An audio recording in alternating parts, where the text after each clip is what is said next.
Man saves lion cubs from brutal attack by 5 starving hyenas. The ending will surprise you. The scorching African sun beat down mercilessly on the Maasai Mara as wildlife researcher Dr. James Mitchell adjusted his camera lens for what he hoped would be routine footage of a lion pride. 23 years of studying big cats across Kenya had taught him to expect the unexpected, but nothing could have prepared him for what was about to unfold on this sweltering Tuesday afternoon. James had been tracking the Kichwa pride for over 6 months, documenting their behaviors and territorial patterns for the Kenyan Wildlife Service. The pride consisted of 2 adult females, 1 dominant male, and 4 cubs, the youngest barely 3 months old. What made this pride particularly special was their unusual tolerance for human observation, likely due to their proximity to the Maasai villages where they'd grown accustomed to human scent and presence. As he crouched behind a weathered acacia tree, James noticed something troubling through his binoculars. The pride seemed agitated, pacing nervously near a cluster of rocks about 200 meters from his position. The adult lions kept looking toward a distant watering hole, their ears flattened against their heads in obvious distress. More concerning was the absence of the cubs, who should have been playing in the shade during the heat of the day. The wind shifted, carrying with it the unmistakable sound that made James's blood run cold, the bone-chilling cackle of spotted hyenas, not just 1 or 2, but an entire clan, their voices echoing across the savannah in a symphony of hunger and aggression. In his years of field research, James had witnessed the brutal efficiency of hyena packs, and he knew that when they hunted in groups this large, they were desperate. Through his telephoto lens, James spotted them, 5 massive spotted hyenas moving with predatory intent toward a rocky outcrop about 50 meters from where the adult lions paced. The hyenas moved with the coordinated precision of seasoned hunters, their powerful jaws capable of crushing bone, their stamina legendary among African predators. What James saw next made his heart stop. 2 small golden forms huddled behind a fallen log, completely separated from their pride and directly in the path of the approaching hyenas. The cubs, probably having wandered off during a playful exploration, now found themselves in mortal danger. The larger of the 2 couldn't have weighed more than 30 pounds, while the smaller one was barely the size of a house cat.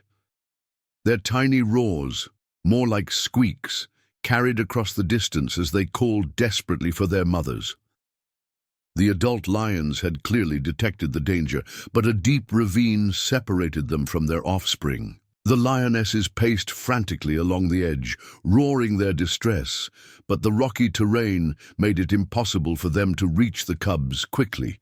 The male lion attempted to find an alternative route, but James could see it would take him at least 10 minutes to navigate around the obstacle, 10 minutes the cubs didn't have. The lead hyena, a scarred matriarch weighing nearly 200 pounds, approached the cubs with deliberate slowness, savoring the moment.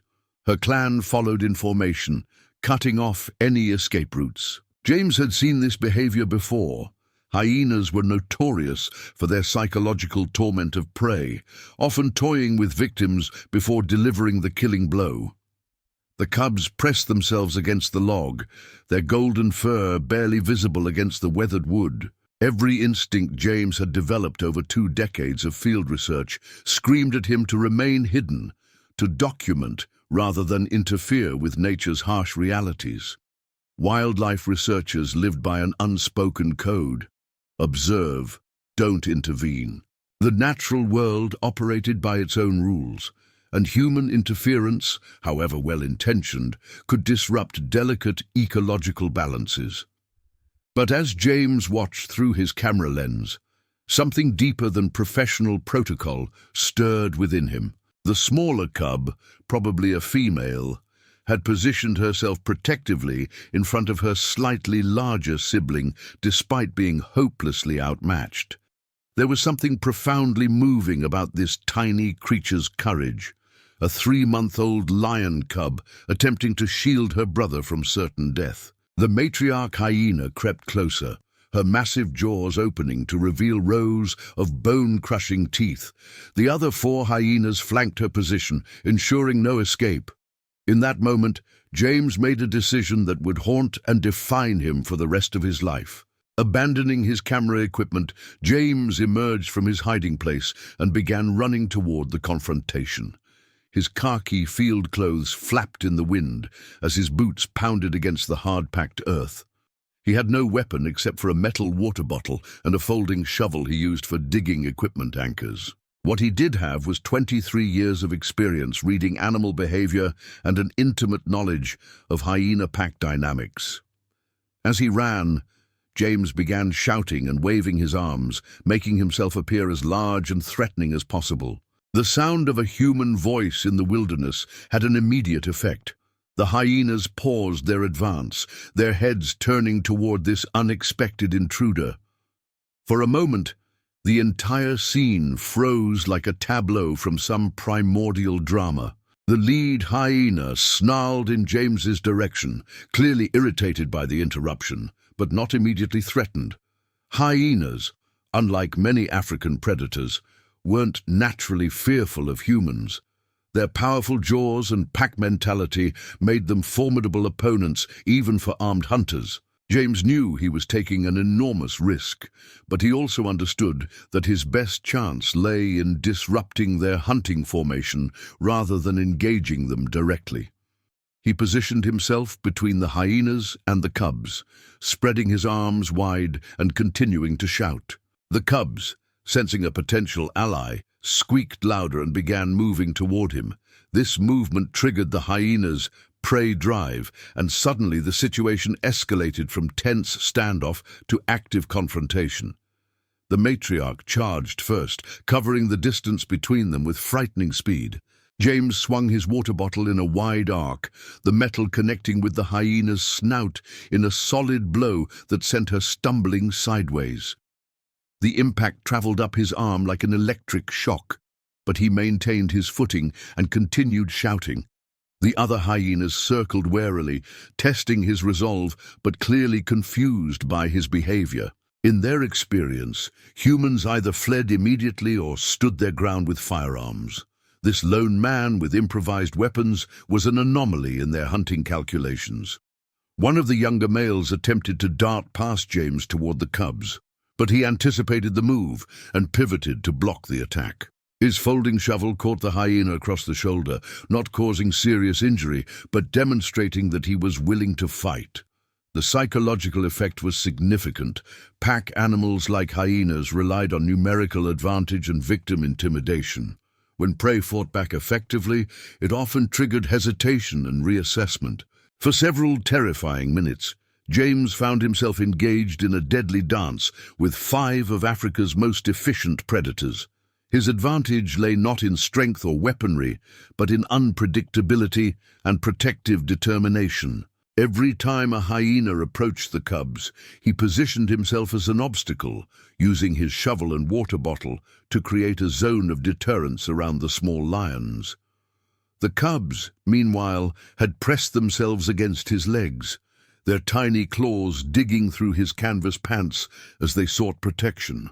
He could feel their rapid heartbeats and hear their frightened breathing. The weight of responsibility was overwhelming. These weren't just research subjects anymore, but living beings whose survival depended entirely on his actions. The standoff continued for what felt like hours, but was probably only 15 minutes. James's shirt was soaked with sweat, his arms ached from swinging makeshift weapons, and his voice was growing hoarse from constant shouting.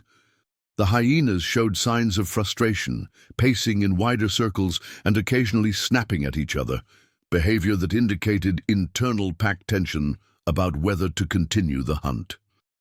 Then, like a scene from a wildlife documentary, salvation arrived in the form of thundering paws and earth-shaking roars. The adult lions had found a way around the ravine and were approaching at full speed. The sight of 2 angry lionesses and 1 massive male lion charging across the savannah was enough to break the hyenas' resolve. Pack animals are opportunistic hunters, and the risk-reward calculation had shifted dramatically. What began as an easy meal of helpless cubs had transformed into a potentially fatal confrontation with adult lions backed by an unpredictable human. The matriarch hyena let out a frustrated cackle and began retreating, her clan following suit. As the hyenas disappeared into the distance, James collapsed to his knees, adrenaline giving way to exhaustion and shock. The cubs immediately crawled into his lap, purring loudly and nuzzling against his chest with the trusting affection of domestic cats. Their soft fur was warm against his skin, and he could feel their tiny hearts gradually slowing to normal rhythms. The approaching lions presented a new concern. While James had worked with this pride for months, adult lions protecting their cubs were capable of extreme aggression, even toward familiar humans. He remained perfectly still as the lionesses approached, speaking in soft, reassuring tones while gently stroking the cubs in his arms. What happened next would remain etched in James's memory forever.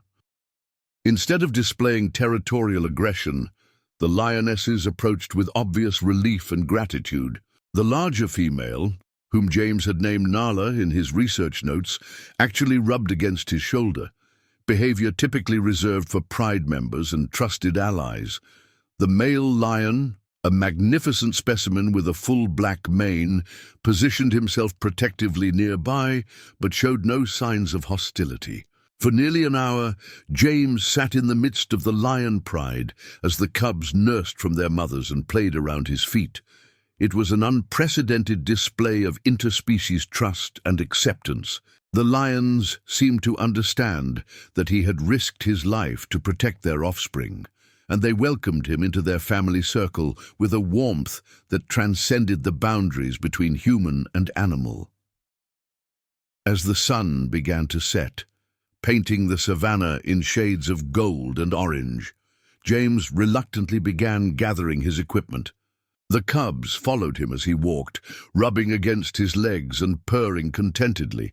When he finally had to leave, the smallest female, the one who had tried to protect her sibling, approached him one final time and gently licked his hand with her rough pink tongue.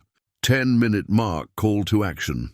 If this incredible story of courage and connection has moved you, please take a moment to hit the like button and let me know in the comments what city you're watching from.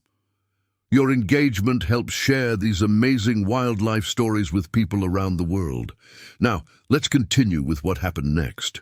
The drive back to base camp gave James time to process what had occurred.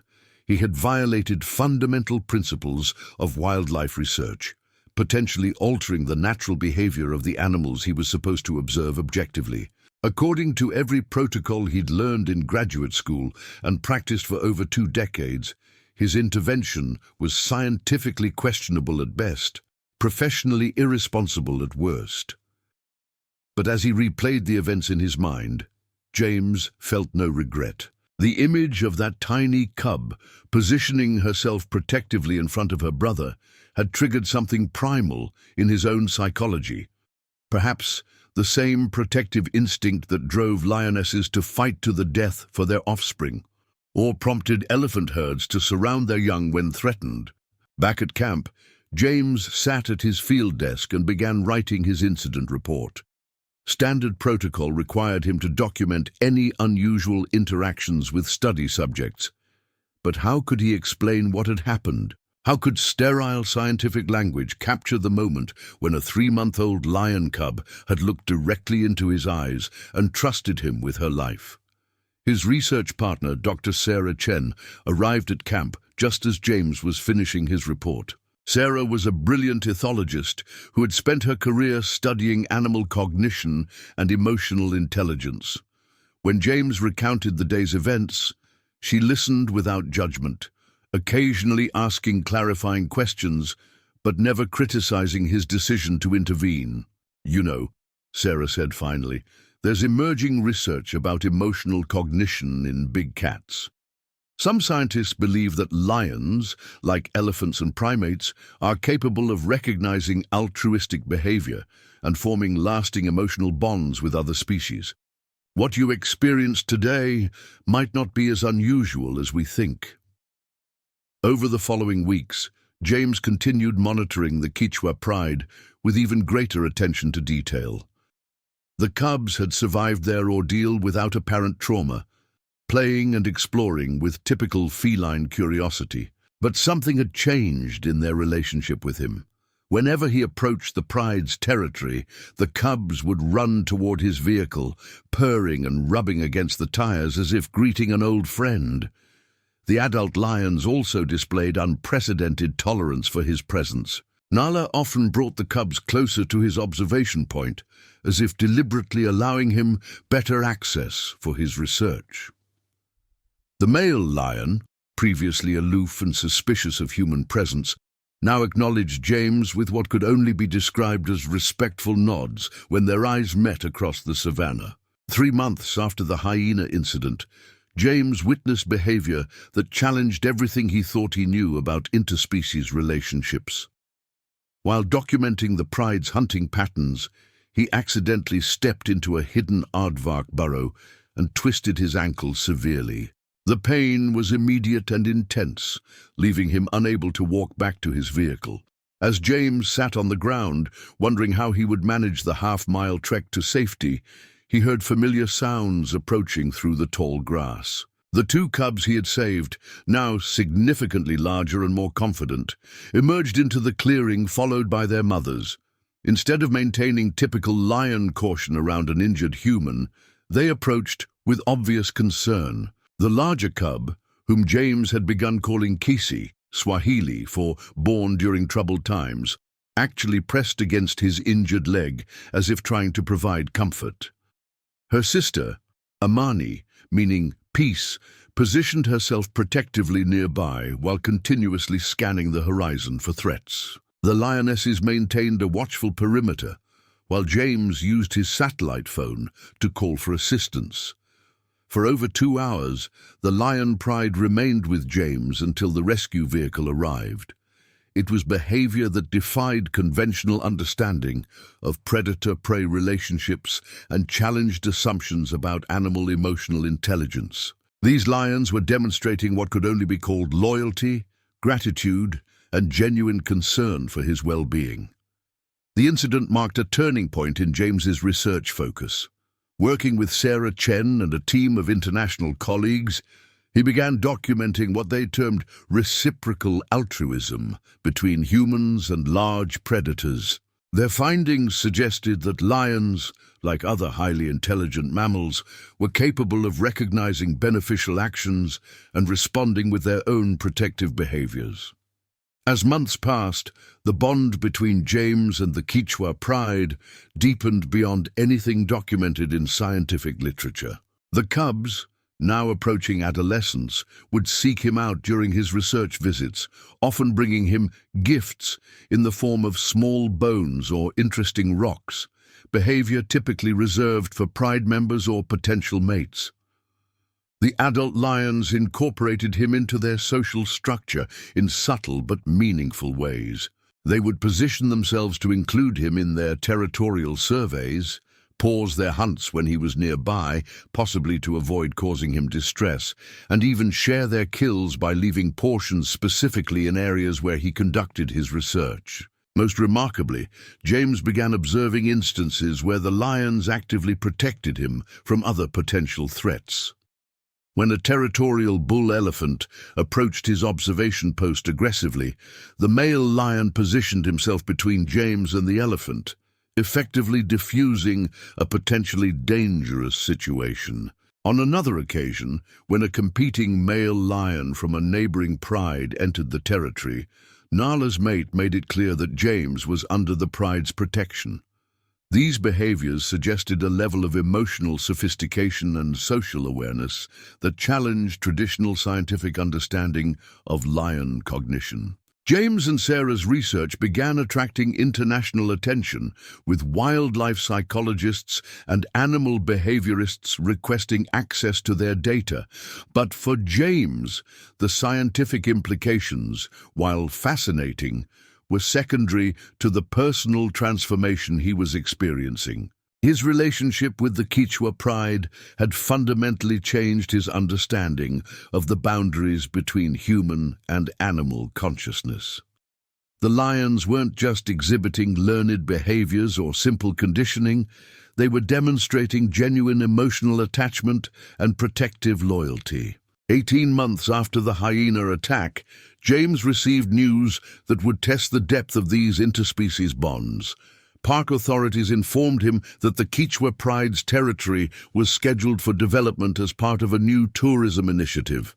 The lions would need to be relocated to a reserve 300 miles away, effectively ending James's long-term research project and separating him from the family he had risked his life to protect. The relocation process was scheduled to take place over several weeks, using tranquilizer darting and transport vehicles to move the pride safely to their new territory.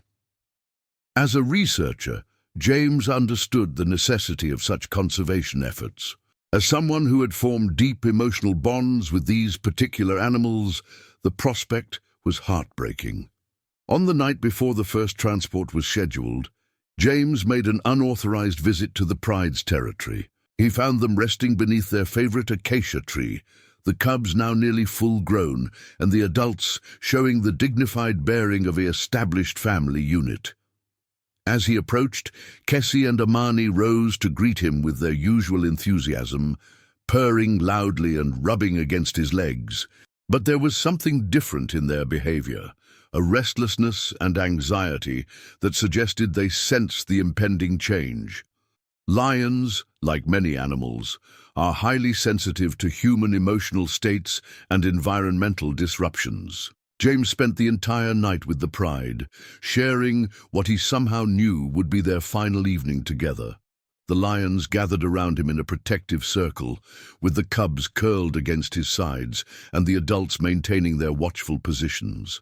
Under the vast African sky, surrounded by the family he had helped save, and who had, in turn, saved him from loneliness and cynicism, James felt a profound sense of completion. The next morning, the relocation team arrived with their vehicles and equipment. The process of capturing and transporting wild lions, even with the most humane methods available, was inevitably stressful for the animals. James watched from a distance as the pride members were systematically tranquilized and loaded into specialized transport containers. What happened as Kessie was being prepared for transport would become the most emotionally powerful moment in James's career. As the sedative began taking effect, the young lioness managed to lift her head one final time and look directly at him across the distance. In that moment of eye contact, James felt a communication that transcended language, a final acknowledgement of their bond and perhaps even forgiveness for his inability to prevent their separation. The pride was successfully relocated to Tsavo National Park, where they established a new territory and continued thriving. James received regular updates from colleagues monitoring their adjustment, and by all accounts, the lions adapted well to their new environment. Kessie and Amani grew into magnificent adult lionesses, eventually starting families of their own. But the story's most surprising chapter was yet to be written. 5 years after the relocation, James received an unexpected invitation to speak at a wildlife conservation conference in Nairobi. The keynote address was being delivered by Dr. Margaret Kinyanjui, Kenya's leading wildlife veterinarian who had developed revolutionary techniques for treating injured wild animals and reintegrating them into natural populations. During the conference dinner, Dr. Kinyanjui approached James with a curious story. A month earlier, her team had been called to treat an injured tourist who had become separated from his safari group in Tsavo National Park. The man had fallen into a rocky crevice and broken his leg. leaving him stranded overnight in lion territory, typically a death sentence for an injured human. When the rescue team arrived the next morning, they found the tourist alive and unharmed, but surrounded by protective lions who had apparently stood guard throughout the night. Most remarkably, the Pride had actively prevented hyenas and other predators from approaching the injured man. The lead lioness bore distinctive scars on her shoulder, scars that matched James's detailed photographs of Kessie from his original research. The strangest part, Dr. Kinyanjui continued, was what happened when we arrived. The lioness looked directly at our veterinary team, then at the injured man, and then back at us, as if she was deliberately transferring responsibility for his care. It was the most purposeful animal behavior I've ever witnessed. The rescued tourist, a German photographer named Klaus Weber, later described his night in the wilderness as the most terrifying and beautiful experience of my life. According to his account, the lioness had approached him shortly after his fall, assessed his condition with obvious intelligence, and then positioned herself protectively nearby. Throughout the night, she had been joined by other Pride members who maintained a defensive perimeter around his location. "I should have been dead," Klaus wrote in his account. "Instead, I felt safer than I had ever felt in my life. It was as if they understood I was helpless and needed protection. The lead female even brought me water by leading me to a nearby stream when morning came." James listened to this account with growing amazement and emotional overwhelm. Kessie, the tiny cub who had once tried to protect her brother from certain death, had grown into a lioness who extended that same protective instinct to vulnerable humans. The capacity for empathy and altruistic behavior that James had witnessed in their original encounter had developed into a sophisticated understanding of interspecies compassion. The implications extended far beyond a single remarkable story. If Kessie could recognize and respond to human vulnerability with protective behavior, it suggested that the emotional bonds formed between species could have lasting effects on animal psychology and social learning. She had essentially taught her pride to view certain humans as beings worthy of protection rather than prey. Dr. Kinyanjui's research team had documented several similar incidents in the region over the past 2 years, cases where the same Pride had shown unusual tolerance for human presence and even apparent protective behavior toward lost or injured tourists. The lionesses seemed to have developed a sophisticated ability to distinguish between threatening and non-threatening human encounters. What you experienced with this Pride 5 years ago may have created a cultural shift in their behavioral patterns, Dr. Kinyanjui explained. There's growing evidence that large cats can transmit learned behaviors to their offspring and Pride members. Your lioness may have taught her family that humans can be allies rather than adversaries. Following the conference, James made arrangements to visit Tsavo National Park and observe the Pride in their current territory. The park authorities, intrigued by the unusual human-lion interactions, granted him special research permits to study what they were calling the Guardian Pride. The morning James first encountered Kessie in her new territory was emotionally overwhelming for both researcher and subject. Despite 5 years of separation, the lioness recognized him immediately, approaching with the same purring enthusiasm she had shown as a cub. Now a magnificent adult weighing over 300 pounds, she still rubbed against his legs and sought physical contact with the trusting affection of a house cat. Ilmani, equally impressive in her adult form, emerged from the tall grass with 2 cubs of her own. The sight of these second-generation lions, descendants of the cubs James had once saved, represented a living legacy of that moment of protective courage years earlier. But the most profound surprise came when Imani deliberately brought her cubs to meet James, positioning them directly in front of him, and then lying down in a relaxed posture that clearly indicated trust and acceptance.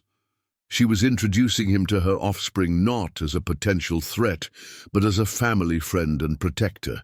Over the following weeks of observation, James documented extraordinary behaviors that challenged every assumption about wild lion psychology. The pride had indeed developed cultural patterns of human tolerance that were being passed down to new generations. The cubs showed no instinctive fear of human presence, instead displaying curiosity and playfulness that suggested they had been taught to view certain humans as benign.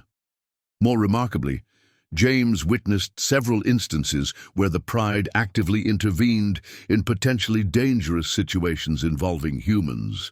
When a group of inexperienced hikers strayed too close to a territorial bull buffalo, the lions positioned themselves strategically to guide the humans away from danger. When a lost child from a nearby Maasai village wandered into their territory, Kessie herself led the boy back toward the settlement, maintaining a protective distance but clearly ensuring his safe return. These behaviors represented a form of animal intelligence and emotional sophistication that few scientists would have believed possible. The lions had learned to recognize human vulnerability and respond with protective rather than predatory instincts. They had developed what could only be called a moral framework for interspecies interaction. James's final report on the Quechua pride became one of the most influential wildlife psychology documents ever published. The research provided compelling evidence that large predators were capable of complex emotional bonds, reciprocal altruism, and cultural learning that could persist across generations.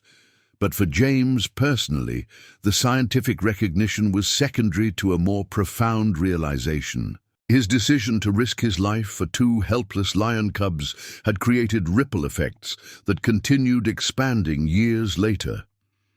Kessie's protective behavior toward vulnerable humans had likely saved multiple lives and was teaching her own cubs to view humanity as potential allies rather than adversaries. The story became a powerful symbol for wildlife conservation efforts across Africa. If lions could learn to protect humans, perhaps humans could learn to protect lions with equal dedication.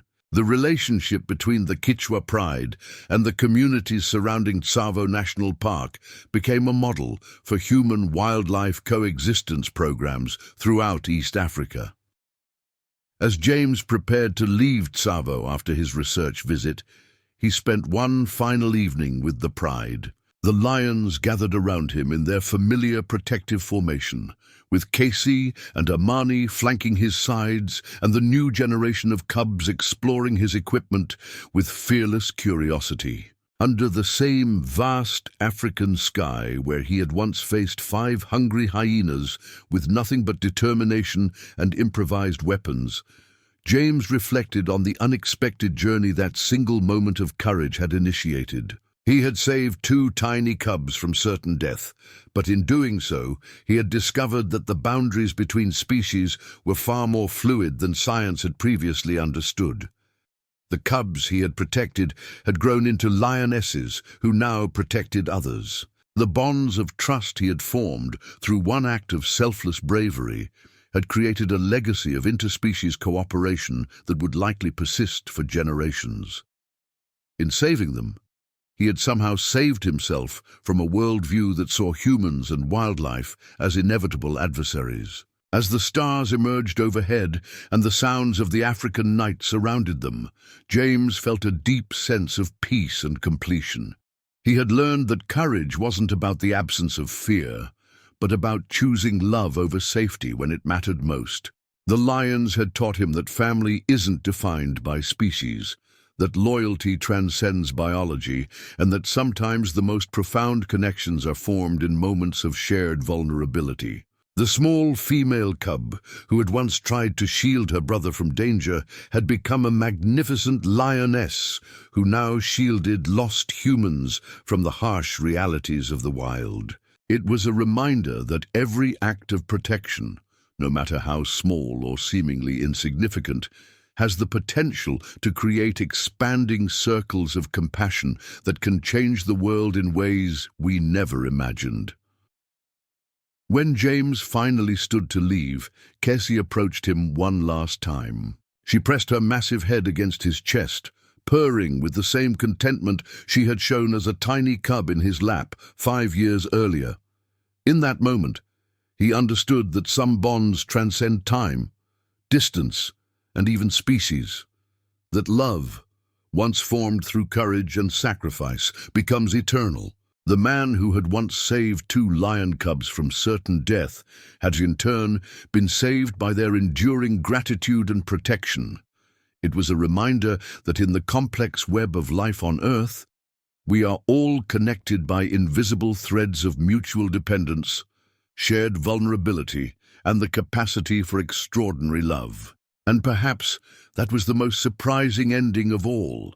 Not that animals could learn to love humans, but that humans could learn to see themselves as part of the greater family of life, deserving of protection and capable of providing it in equal measure.